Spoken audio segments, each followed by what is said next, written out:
Depèn dels termes en què es plantegen. És que el Consell Econòmic depèn del CUP. És a dir, el Consell Econòmic amb el País Basc és molt bo. Per què?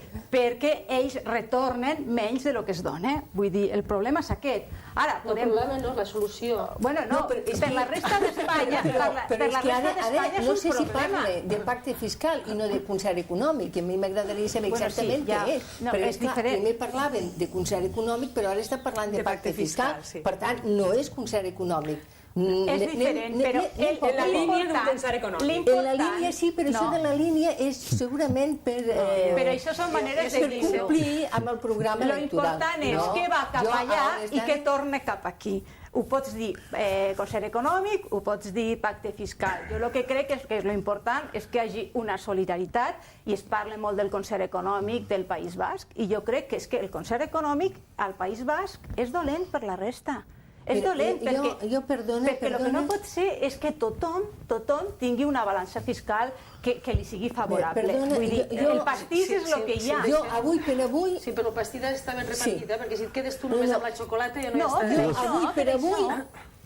Tot allò que em digui el Partit Popular sobre aquest tema no té absolutament cap credibilitat. Home, no ho pots dir això, i dir per què? Sí, perquè el Partit Popular al País Basc esteu d'acord amb el Consell Econòmic. No, ho sento molt, perquè el Partit Popular primer va ser el que aquí a Catalunya va fer les sentències, interposar les sentències contra l'Estatut d'Autonomia. Perdona una cosa, a veure, Andrés, dis-me quina cosa, a part del tema econòmic, que l'únic que diu el recurs és que se tindrà una dotació sempre i quan ho pugui sostindre l'estat espanyol, que això jo crec que és superlògic. A part d'això, dis-me quina altra cosa que estigui recorregut a l'Estatut que afecti els ciutadans de peu. Dis-me. La llengua. Bueno, per favor. La llengua.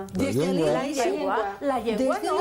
Aquí a Catalunya hi ha moltes persones que volen parlar català i castellà. Quin problema hi ha que es parli català i castellà? No hi ha cap problema. No. Sí, el problema l'ha fet vostès. El que diu el recurs de l'Estatut és que es puguin parlar les dues llengües. Jo no veig quin problema hi ha amb això. Això és, en psicologia, saps com se diu això? Immane assetjament moral. Això se diu assetjament moral. És com a... Sí, són aquells botxins que li van tallant el coll a la víctima i la víctima es queixa i diu, no et queixis, no? No et queixis. Gran cosa.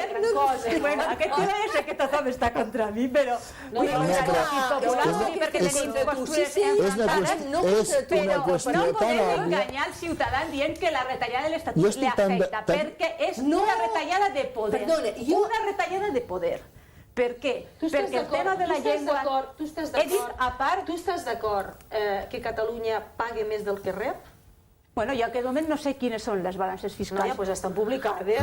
Sí, però fa molts anys. No, estan publicades de fa molts anys. A l'època d'internet, mira... Estan publicades. En aquest moment el problema és que l'Estat no dona les balances reals. No les dona. Solament sabem... Ara això serà la preocupació del Partit Popular. Home, jo per parlar, si nosaltres rebem més que no, molt bé, el normal és que tingui uns números. Si el govern no dona aquests números... Sembla estrany que un pugui anar contra els seus, no? No, no és contra els seus, no és contra els seus. No, el que passa és que jo parlo de solidaritat. Jo parlo de solidaritat. No. Ho deixem aquí perquè se'ns ha acabat el temps. Nosaltres parlem d'autogovern, Catalunya, la solidaritat, poder màxim d'autogovern. Molt bé, ho deixem. La solidaritat establerta. Sisplau, és que ens hem quedat sense temps. La solidaritat que va unidireccional se'n diu espoli. Molt bé, ho deixem aquí.